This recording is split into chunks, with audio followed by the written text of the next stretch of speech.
You are listening to Unequaled with Jaycee Carroll and Ajay Salvesen. But first, our friends, the Painted Roses.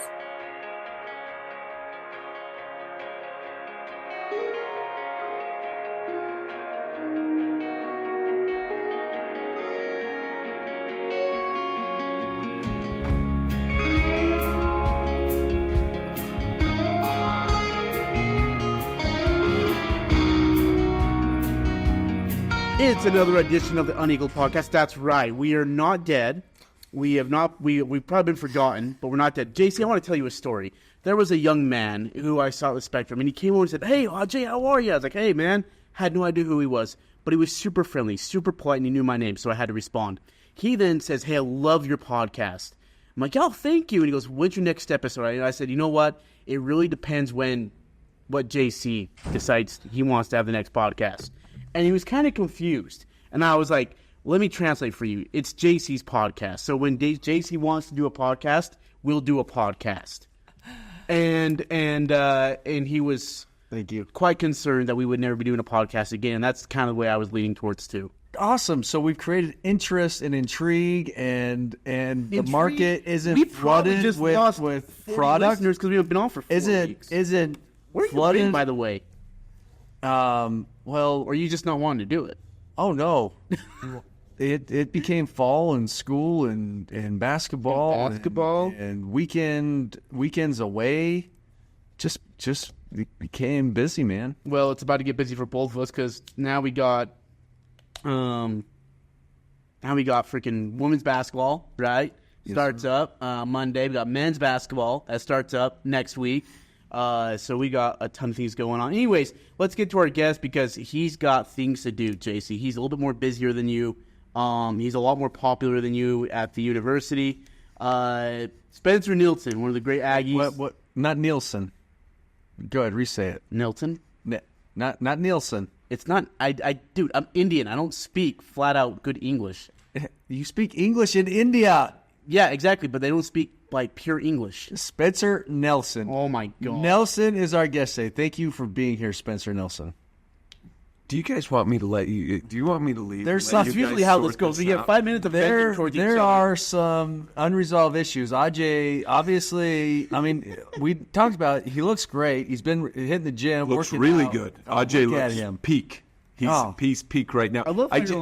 There's a lot of feelings. And what I've learned, feelings aren't good, feelings aren't bad. They're just feelings. And I can tell between you two, there's a lot of feelings. But good. Hey, it's good to be here. It's a good feeling to be here. You know what's crazy is that you're the only person to say no to Jaycee twice about this podcast. But when I called you and asked you, you're like, you know what? I'd love to. Let's look at my schedule. Let's figure it out. We did right then and there.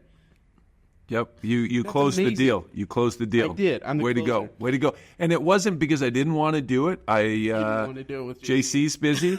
I'm busy. Everyone's busy these days, and it just didn't work schedule wise. But I'm honored to be here today. Happy to be here. You look terrified. Are you all right? Like you're shaking. Like you look really nervous. Well, I'm here with one of the top radio personalities on Main Street.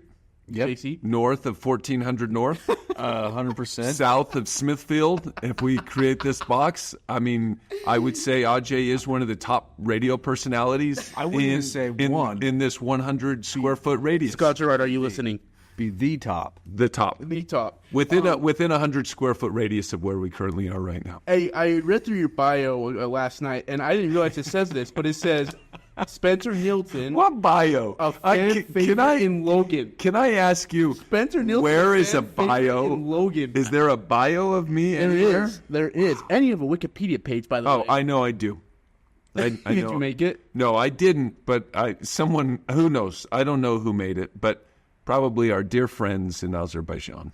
Oh, hey, speaking of which, they got some stuff going on right now. Yeah, they do. By the way, good things. We're at Levitt Abode & Co., 1835 Main Street in Logan. Larry Bradley, who is a very good friend of mine, used to come over and watch Aggie games at our house when my dad was his bishop. And we went through the top 5 big men. Jeremy Vague, Trevin Dorius, I can't remember the other guy. Oh, Nate Harris. Andre Mahorn. I don't even know who that is. Nate Harris, Gary Wilkinson, and Amuse Ketta. That's who Larry said were the top 5 big men ever in Utah State. It's awesome. It's a great list. Good job, Larry. I don't know why you're looking at me like that, Jaycee. That's just his list. Don't. I'm just listening. Listening. But no, obviously, Aggie Hall of Famer, led your team to in your career 73-21, 42-12 in the Big West. Shared the regular season championship in 2004, won Big West tournament titles, and actually went to the NCAA tournament in 2003 and 2005. 3-time academic All Big West honoree. Sorry, not All American, but you were part of the USU All Century team too. That's quite the list too. Like the USU All Century team's no joke. It was some good things happened. I was there that night. He went into it. I was in the locker room, and he wasn't there at halftime because he had to go out and get his awards. No, that's not true. I didn't go out at halftime. Did you not go out? No, I stayed in. And do you want to know one of the coolest things for me is there's a great picture that I have, and I'd like to actually frame it. It's of my parents at half court. They accepted the award for me. And if you know my parents' personality and stuff, they were kind of overcome with everything, but they got a standing ovation. And my mom has her arms like she's trying to hug the crowd. It's one of the coolest things. And I actually look back and I'm like, I'm so grateful they did that, because if anyone deserved a standing ovation, my parents did. So it was cool that they got that. Hey, tell us your journey from Pocatello to Utah State. In terms of how far back, you just want to go high school, or you want me to go? Sure, let's hear about how you were an All-American in high school. I wasn't an All-American in high school. I don't know what they did. You had the McDonald's All-American, and then they had the people that were nominees, or I can't remember how it was. Do you know what I'm talking about? Yeah. You got on some list, but you weren't one of the ones, and so I was on some list back in the day. But high school was great, actually. Coach Evans, Coach Birch, Coach Stapleton, at Coach Gino at Pocatello High School, and got moved up to varsity as a sophomore, probably halfway through the sophomore year, and then played as a junior, played as a senior. Junior year was really good for me because the point guard got injured, and so I played point guard for a decent amount of the year, even though I was 6'7", and that was really positive for me. And I wasn't really getting recruited by anyone at all. Idaho State was there a little bit, but they came to a game my junior year. I don't remember a ton, but I remember this. They came to a year my junior year, and I didn't play well. And they told Don Birch, the assistant coach, that they didn't think I was good enough. And so they stopped recruiting me. So I wasn't getting recruited by anyone. And then great story, how people can impact your life and you don't even know them. Lynn Archibald is someone who I owe a great amount to, who I've never actually got to meet him, and Lynn's passed away. His daughter's married to Mark Pope, and I've been able to speak to her about it. But I wasn't getting recruited by anyone, and Lynn Archibald heard about me from Don Birch, my assistant coach, and Lynn Archibald got me on a team that was called Franklin Quest. And it was sponsored by Franklin Covey, the planner company. And it was kind of made up of, at the time we would have said like Mormon All-Stars. And it really what it was an AAU team that was organized around BYU's recruiting pipeline. And so on that team was like Dan Bobick and Mark Bigelow. Casey Jacobson played with us a little bit. A guy named Lance Biona Cristiani, and just dudes from all over the West. And I happened to be Lynn Archibald got me on that team. I didn't know anything about AAU. I didn't know anything about anything, but we ended up going and playing in an Easter Classic in Vegas. I think we ended up winning that game. Winning that tournament, and then, or maybe we lost in the championship. I can't remember, but started playing against real competition at that time, like Corey Maggette and Tayshaun Prince, names like that, who I had no idea who they were, and we'd just play against them, and we beat them sometimes and lose to them sometimes. But not until then did I start getting recruited, and then kind of went through that period. And that's when I started getting recruited and getting offers and people drawing interest. And, that changed the trajectory of everything. If I wouldn't have been on that team, my college experience and probably whole life would have been completely different. So, Lynn Archibald. So it wasn't Stu, it was Larry at the time. And you Stacey? Yeah. I got recruited by Larry and Leonard Perry. How funny was it that Leonard Perry with Weber State, they played the exhibition game the other day, and LP is on staff with Weber State now, which is crazy. And Steve Barnes and KD, Kevin Dustin, who's the athletic director down at Salt Lake Community College. So I got on that team, which put me on people's radar, right? I was just on people's radar. I'd come down to the team camp multiple times before, but for high school, but no one was ever recruiting me then. But then when I came down for the team camp that year, that's when they started watching me and recruiting me. But I think it's because of the AAU team I was on that I was on their radar, kind of. And so Kevin Dustin was the main one who recruited me, but Leonard and C. Barnes and those guys all recruited. Larry came up and did a home visit. We had bagels from Fifth Street Bagelry around my kitchen table. Shout out. Shout out, Marcia Lamprecht.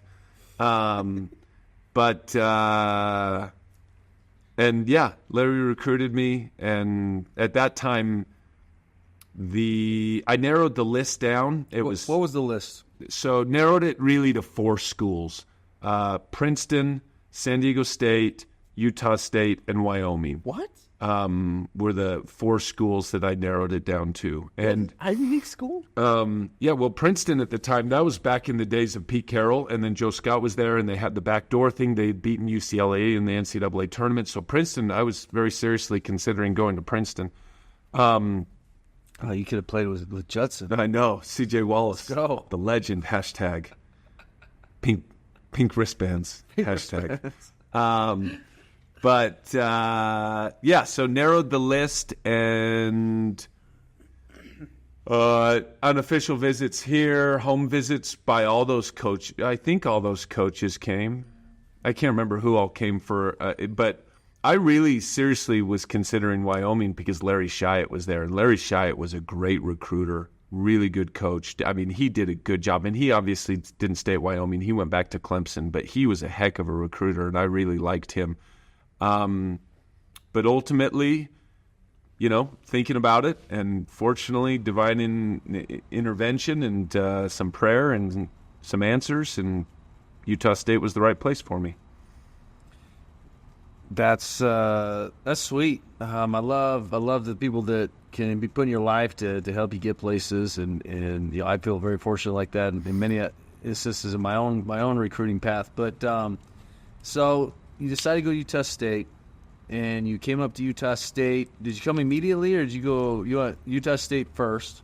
What was the freshman year like? And it was you, Stacey. Yeah, no. So or did he leave before? Yeah. So freshman, I graduated from high school, and I think, don't quote me on the timing, but like 2 weeks later, I moved down here to be here for the summer to be in the workout program, and I took 2 classes as well. Took a couple classes. I moved into Merrill Hall, and had a couple roommates that I didn't know at all. It was an experience. It was good, but it was a good adjustment. Looking back, it was funny. I was lonely, and I didn't realize I was lonely. Yeah.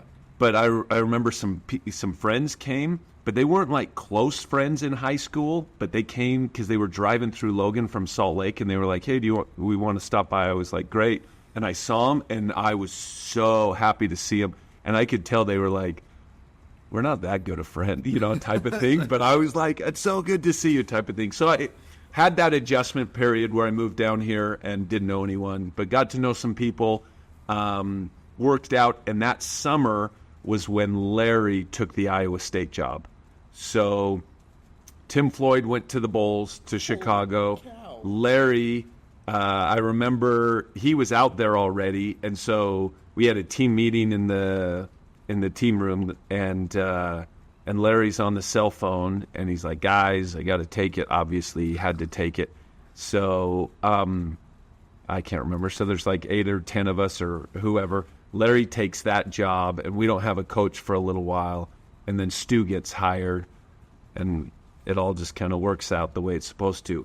In terms of basketball-wise, freshman year was awesome. I lived in Snow Hall. Had great roommates. A couple buddies from Pocatello came down.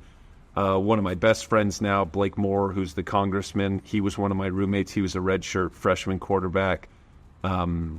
So we had an awesome apartment, and freshman year was awesome. It honestly, I look back, it was so much fun. I mean, there were a lot of stories. I mean, fun stories, like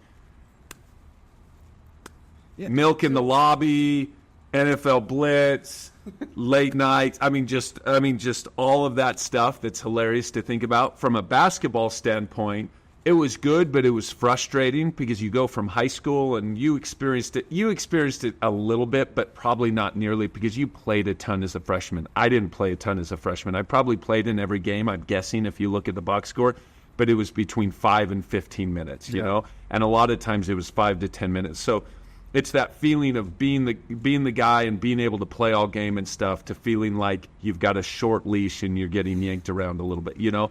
And I remember, incredible highlights. Like, we played Utah that year when they were ranked 6th in the country, and that was one of the coolest basketball experiences that I've ever had, where the spectrum is packed.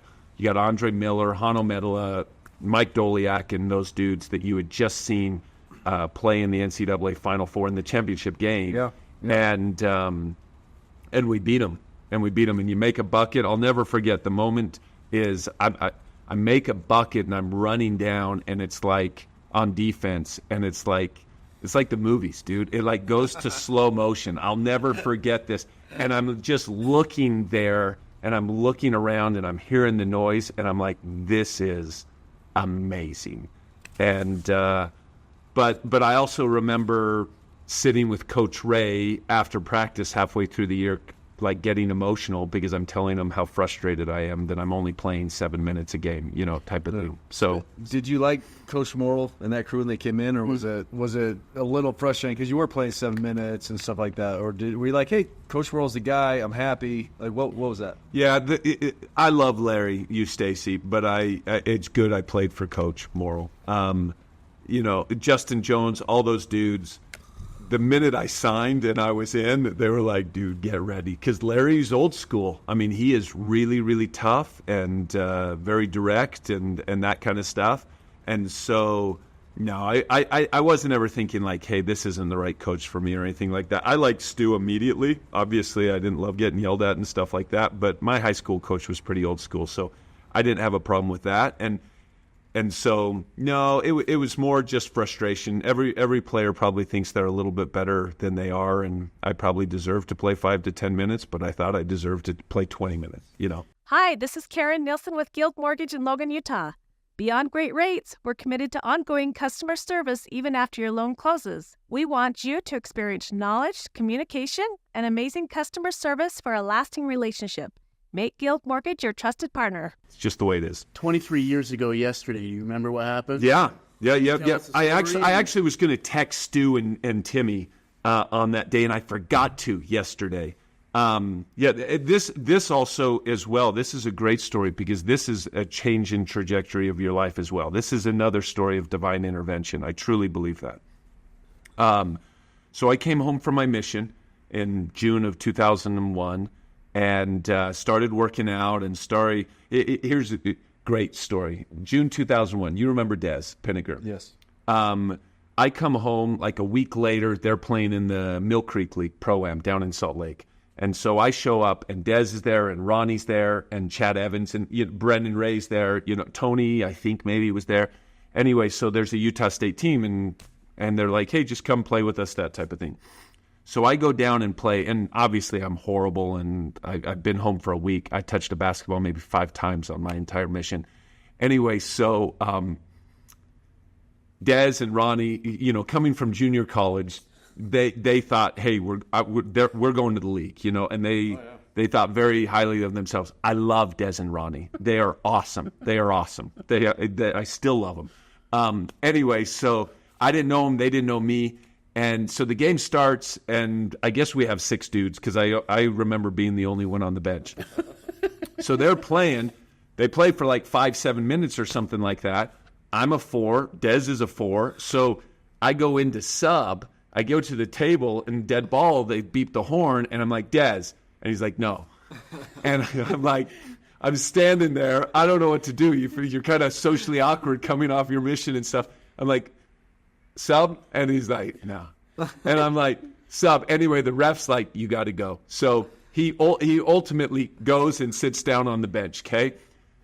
Play the play, come down, the next time down the court, dead ball. Guess what happens? That subs back into you. He subs back in. Spence, I got you. Subs back in for me. Like 8 seconds later. It was awesome. That's a funny story. But so going to what happened 23 years ago yesterday. So anyway, I play all summer. I work out all summer. And I'm getting back. And I'm good, but I'm not where I want to be. And I can see it.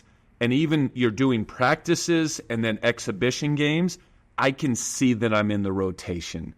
I'm probably like the 7th dude. So I'm probably 10, 20 minutes a night maybe, and the type of thing.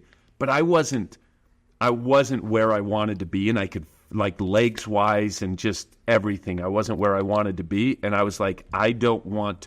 And this is back then in the day, and I would never have told anyone this, but in my mind, I was going to play professional basketball. I was going to play in the NBA, and I needed every single year to develop. And so I was thinking, hey, I want a red shirt. And I had talked to Coach Ray. I had talked to Duryea. I'm sure I talked to Verlin. I talked to all the assistants, asked them questions about red shirting. When do you have to decide? All that kind of stuff.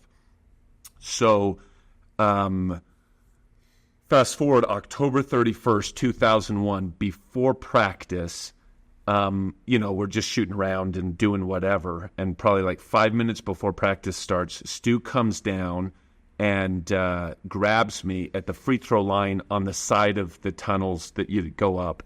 And he's just like, hey, Spence, we need to meet after practice. I was like, okay.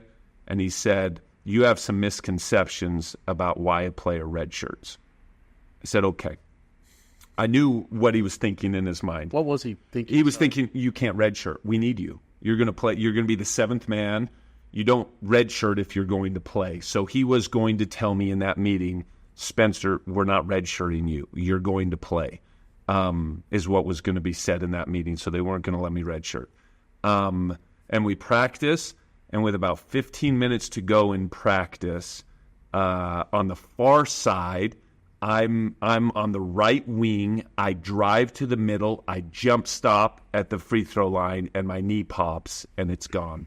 And I go down on the ground, and I think I was a little too dramatic, honestly. I look at it now, and I'm like, I think I was kind of like writhing in pain or something, and you're like, I remember meeting a girl who at physical therapy, and she tore ACL and she skied down the hill. And I heard that, I was like, I'm kind of a wuss. So anyway, they took me to the training room. I remember the girls' volleyball team was in the training room because they were coming in after us. And I was like, I don't know. I was a wuss. I wasn't crying or anything, but I was in pain. So I know it didn't feel good, but I probably could have handled that better. Went to the doctor's office. They told me that it was torn, and that so I was out for the year. And I'll go hindsight why that mattered so much. Okay, so 3 things. Three. What are the 3 things? 3, and probably more, but the 3 clear things of why that was monumental. So what that ended up happening was I redshirted that year, the 2001-2002 year. So I'm going to go 4. I'm going to go 4. I got a 4th. I got a 4th. So you say if I don't redshirt, well, then my final year is 2003-2004, and I'm not at Utah State 2004-2005.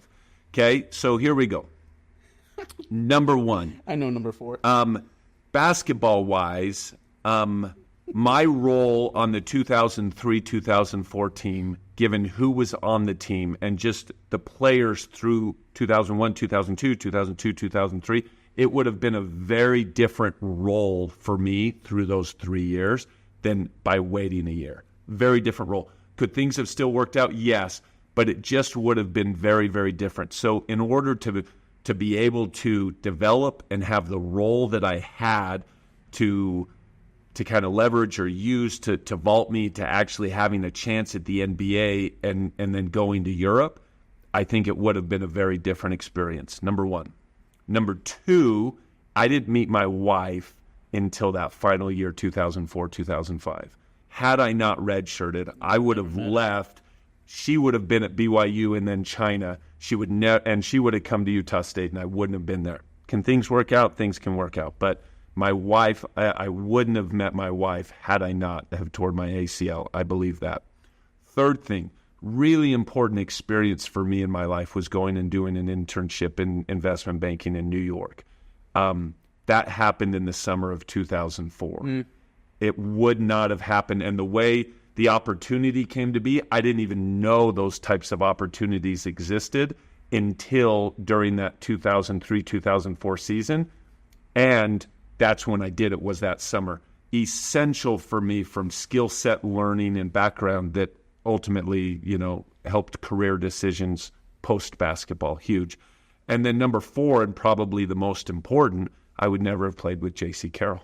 Former Scabby quarterback and Utah State football walk-on, Ted Stokes has established the #1 bankruptcy law firm in the state of Utah. Stokes' law playbook is helping individuals and businesses overcome tough financial situations. If you are facing garnishment, repossession, foreclosure, or just overwhelming debt, give Stokes Law a call at 435-213-4771 or visit their website at stokesbankruptcy.com. That's stokesbankruptcy.com. Stokes Law is a debt relief agency and provides guidance under the United States Bankruptcy Code.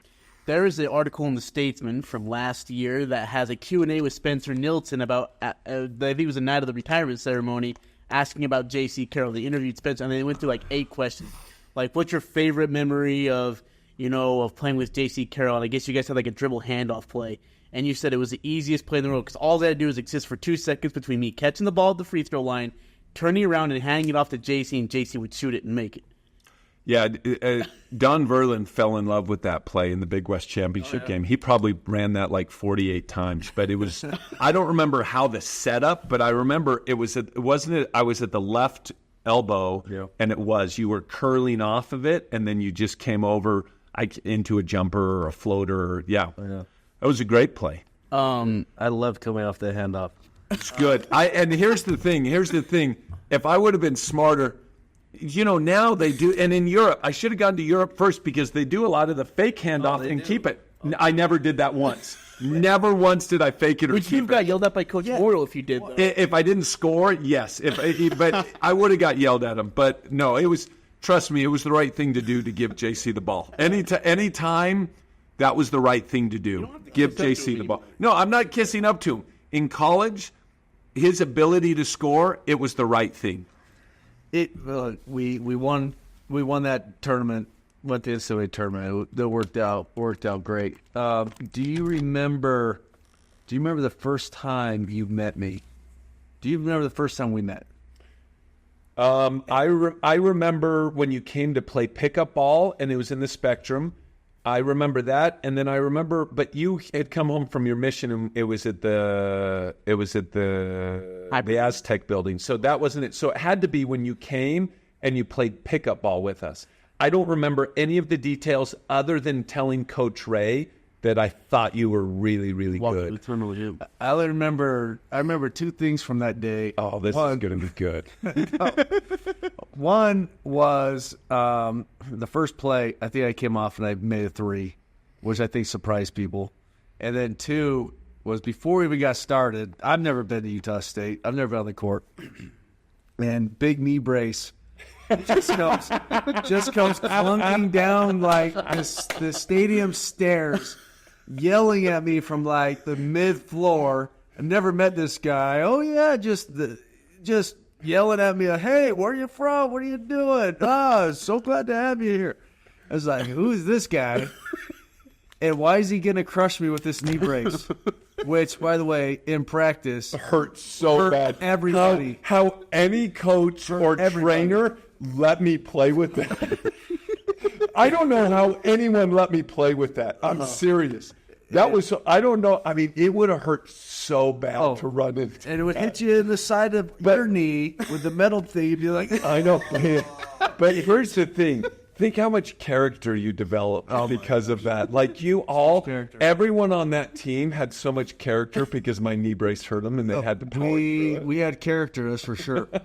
But, I was with some former teammates last year. We're like, or not last year, last night for Halloween. We were kind of there eating soup together and trick-or-treating. And we're kind of talking about stuff. And I don't want to it was kind of got a little tender. But we're talking about Coach Morrill, and one of the questions was, "Hey, did Coach Morrill like any of us?" That's kind of the question. And the consensus was, "Look, Coach Morrill loves Spencer Nelson, probably his favorite player of all time. I love Stu Morrill with all my heart." And the other player is Ty Wesley. Loves Ty Wesley. Nate Harris. Those are two opposite ends of the and then there's like a new next tier of people he loved, but those three. Are probably Coach Morrill's all-time favorites. I got to ask. Hold on. I got to interrupt. Please. I love the conversation because Stu was so good at being the head coach, and it was a different time, but I thought the right role was the assistants were your friends, and the head coach who he had to make decisions, who played, who didn't, cut dudes, and Stu was really, really good at that, but there were so many people, like John Neal. Always John Neal's worst nightmare and maybe other teammates' worst nightmare in college was to get stuck in the Spectrum elevator just to go up one floor with Stu, go in and be in there with Stu and be not know what to say. And I was like, seriously? Because I loved talking with Stu and I thought we had a great relationship. He cared about all the players. Yeah. But you didn't necessarily know it all the time and you didn't know where you stood at times just because he was kind of a tough head coach. Yeah. And that was kind of conversation. Me too. I love Coach. I love talking to him now. I love running into him as I play professionally. But part of the conversation last night was kind of we wonder if maybe he regrets not getting a little closer as we were players. Now that he's moved on and life's different, it's I think everyone would probably look back and say, I could have done this a little different, I could have done this a little different. And that's just normal. Yeah. So that was kind of the gist of the thought. Yep. I got to ask you, Jaycee, really quickly. Talking about Spencer, his journey where luckily fortunately for him, he had missed, had a redshirt a year, came back and played on three really good basketball teams for Utah State. Your senior year didn't end up the way you were hoping for. Is there any thought of if I would have redshirted just 1 year, my freshman year, played the next 4, I probably would have ended on a more higher note? Nope. I never even crossed my mind of it, honestly. I came home from a mission, and I was like, I'm 21 years old. This would be my junior year if I had stayed. I'm gonna fight and play as if it was my junior year. And honestly, my senior year, we won the first regular season Mountain West championship we'd ever won. We didn't end on a low note. We won. It was a tie with 3 teams, but we won. We had a great chance to win the tournament, and we didn't, and went to NIT. So I never felt like I left on a low note.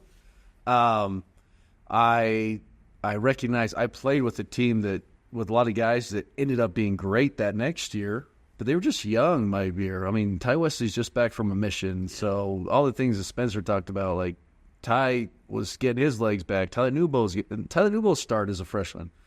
He was getting his legs back. Gary Wilkinson was his first year at up here, and he was good. He was great, but at the same time, he's I was pretty good at home. I struggled on the road a little bit.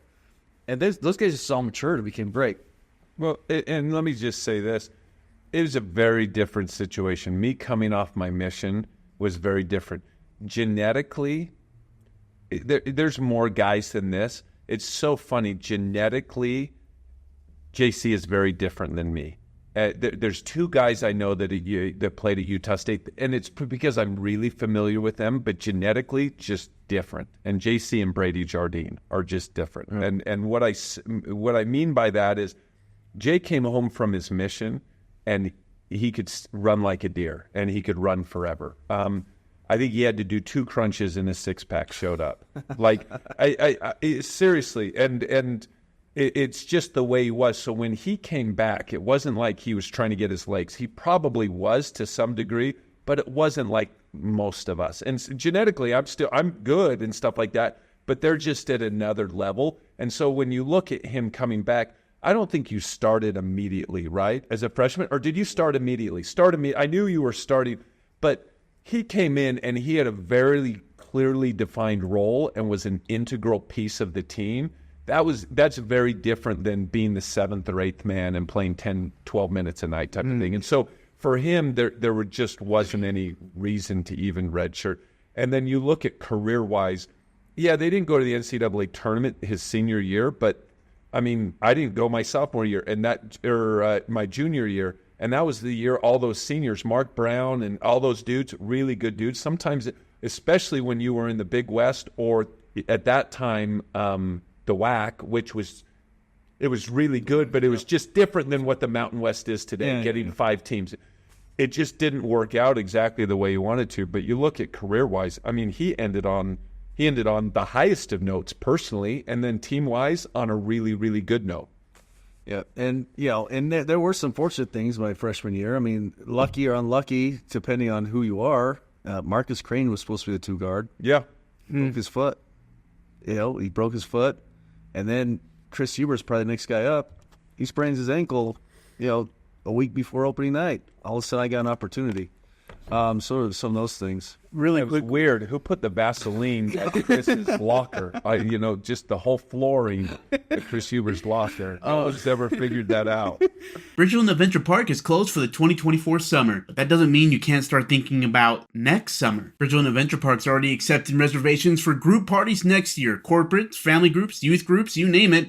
Bring them all out and experience an adventure with us. Located at 722 South First Light Drive in Garden City, Utah, you can call at 435-946-2246 or visit the website at blap.rocks. We got just a couple minutes left. I got to ask you this question, though. Sean Harrison, in 2004, 2005, after the season wrapped up, wrote a very scintillating article towards the Big West, upset. And Sean Harrison's one of the best writers I've ever seen write in newspaper, but wrote a very scintillating article towards the Big West because you were not named MVP of the conference this year, in which you led your team to a Big West Conference championship. You finished first in assist-to-turnover ratio, second in rebounding, third in scoring and assists, fifth in free throw percentage. It was a first-team All-Big West selection, and you were named for the second consecutive year Hustle Player of the Year, and earned also mid-major All-American honors, which is consists of the top 21 players in the country in the mid-major league. Did that ever kind of sit not well with you, or? So David Dudley, it's funny. I don't remember a lot. Was it Dudley that got it? Dudley got Player of the Year. Where did he play at? He played at Pacific. Oh, I thought it was Mark or for some reason. No, it was David Dudley. Yeah, that probably bothered me as a player. Just realistically, you could laugh about it now, but as a player, it really bothered me because. I remember, and I don't know what I finished the year in with, because in the NCAA tournament I didn't do great. I didn't have a good game, but I remember at the time when the season finished, regular season finished, I was averaging 16, 8, and 5. Yep. And I actually was kind of proud of that in the sense I thought that was pretty good. I really would have loved to have had 16, 10, and 5, but I didn't rebound it as well as I probably wanted to. But there was 15, 7, but that's what I finished, 15, 7 and something, because, not a great NCAA tournament. But, it probably bothered me a little bit. Had a little bit of chip on my shoulder. And, I thought about it, actually, because I think David Dudley went to play in Germany my first year, too. He was playing on a different team. And so there was a little bit of that, honestly. Did I lose sleep over it? Probably for about an hour, and then you got over it. And ultimately, not that you're trying to get revenge or anything, but beating Pacific in the championship game and going to the NCAA tournament was like. Did Stu ever kind of tell you guys about that? Like, hey, this guy's the MVP. You should have been MVP. No. Did he use that at all? No. I don't remember any. I think maybe after the year was over, I think in one of my conversations with him, I think he might have said something like, you got hosed. And I was like, yeah, I feel like I did. And he was like, you did. You should have done it. But and we had that feeling as a team. We're kind of like, this guy was the MVP. Like, what are we talking about? Pacific was ranked that year for a bunch of it. They were really good. They were a good team. Maybe it's different if we don't lose that one game against them. Maybe it's like, But yeah, I mean, he was the MVP. His numbers were better. Our team had success. Yeah, it was frustrating. We'd have loved for him to get that award. This podcast is going to be 39 minutes long, and it could easily go for another hour. We're going to ask him a couple more questions. Please. Favorite basketball moment anywhere, any league, anything. Oh, that's a great Famous question. basketball memory. You want to know what comes to mind immediately? There's so many, so many. But you'll actually appreciate this. So yeah, it's probably not my favorite memory of all time, but it is the first memory that just popped into my mind. So, Jim Moran, Gran Canaria. Yeah, you'll laugh about this, but it's funny because of how sincere. I think I love it because it was so sincere. You remember when you were playing for Real Madrid? Yeah. They retired his jersey at that game. Yeah. Mm-hmm. And that game was a heck of a game. It was back and forth. It really was. And I don't remember exactly when it was, but it was in the fourth quarter. I hit a three at the top of the key. An important shot. I can't remember the dynamic, but it mattered. And it was near the end of the game. And there's a picture of me. And after I hit the shot, I point up to Jimmy. And it's so funny and it's a little corny, but it was so true. It was one of the most sincere, like just natural emotions. Like, I want to win this game for him on the night that his jersey gets retired. And that's one of the things I love about sports. In the big scheme of things, does it matter that we win that night? No, it doesn't. Yeah. But it creates an environment where I don't even know how to articulate it, but it was so sincere and so pure, which sounds so funny, but hitting that shot, that's one of my favorite basketball moments because in that moment I know like what I was feeling and where my heart was at, and it was like we ended up losing the game on a tip-in by Miritich. Oh, that's what I was like, is that the Miritich tip-in? Yeah, that's the Miritich tip-in. But that's one of my favorite moments. If we go favorite moments at Utah State, I mean, I think winning as a senior, the Big West Championship and knowing, for me, the NCAA tournament was just the ultimate as a kid, all growing up. I was the kid who recorded the One Shining Moments. I was the kid that watched every NCAA tournament game I could, filled out all the brackets. Like, that was the ultimate dream.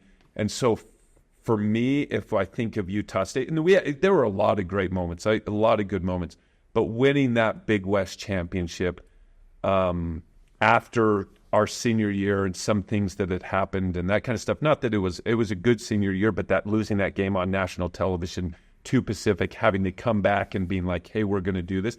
That locker room, that's another favorite basketball moment, is that locker room after the Pacific game was galvanizing, and it could have been totally demoralizing. Yeah. But winning and going to the NCAA tournament is probably and I ended up playing horrible in that NCAA tournament. Who'd you play? We played Arizona. Oh, geez. Channing Frye? Channing Frye, Salim Stoudemire. Yeah, Jay had a great game that year. That was the year I was sick, and that's part of it as well, just the whole components of everything. So yeah, there was look, and I was fortunate enough that I was able to come in to a team with such great senior leadership, with such good, but not just on the basketball court, but on and off the court, how you act, how you behave. Spence invited me to go speak at Firesides, and that created a chain reaction that I got to speak for the next 4 years, and Gary Wilkinson, other guys. It just created a chain, and that was just all Spencer Nelson. So I was fortunate to be a part of that. That Big West tournament game, I didn't know what the significance was, and probably why I played so well, because I had no fear, I had no brains about it. I remember they interviewed me afterwards and going, hey, show us your best stance. I'm like, why? Like, that doesn't make any sense to me. And this guy grew up just like, he's recording those things. And I just was kind of oblivious. And I was able to see that. And then I got a chance to play with him and live with him for a year in Gran Canaria and just see how he conducted himself. So, obviously, it's no news to anyone that knows him.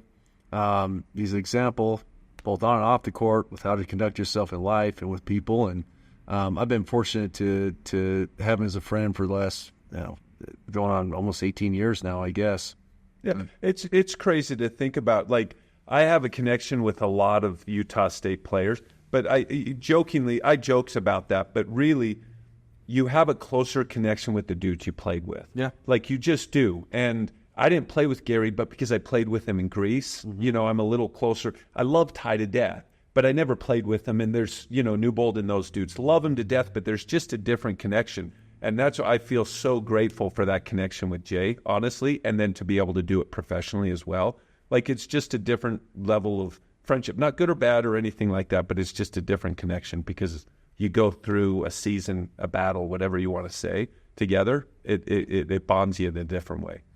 Well, last quick question. You're one of them on the court. You get 4 other guys to win one game, all the marbles on the line. 4 Aggies are picking to play with you.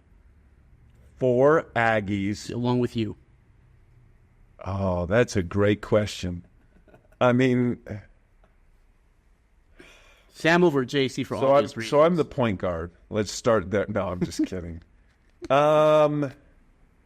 We got to win a game.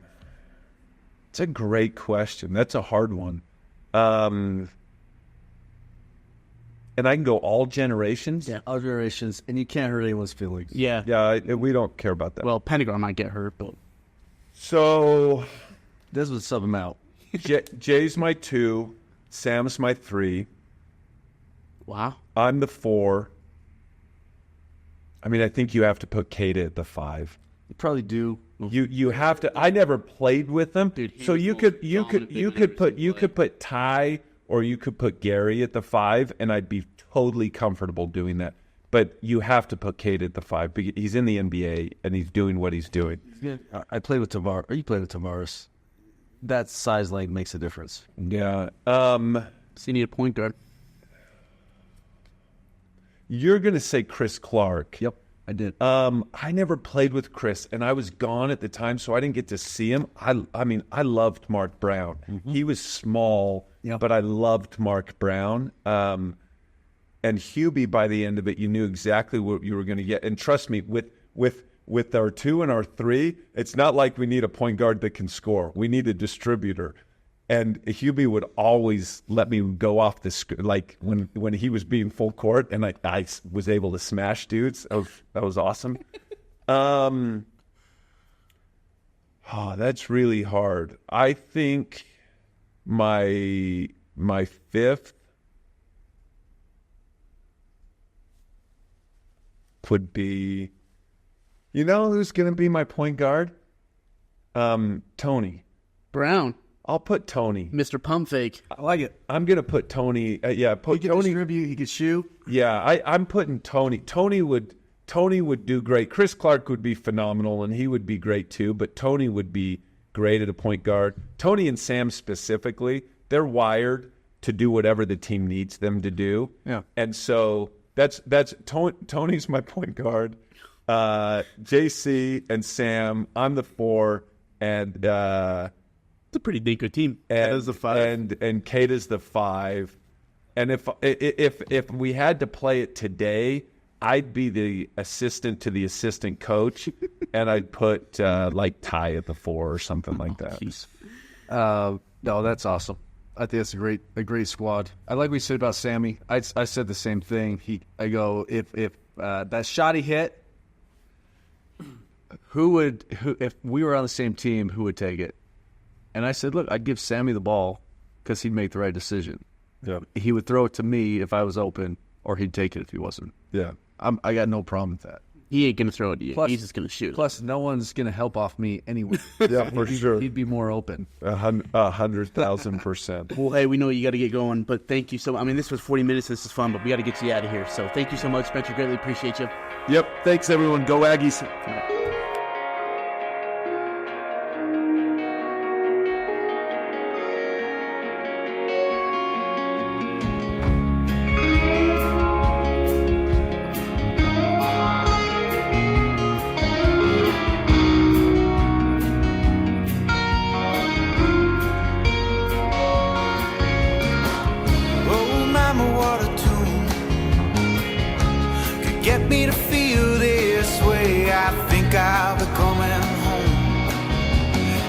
Such a long time. Oh, I think I might have made One too many a mistake. If you help me find my way, I promise I'll do the same one day.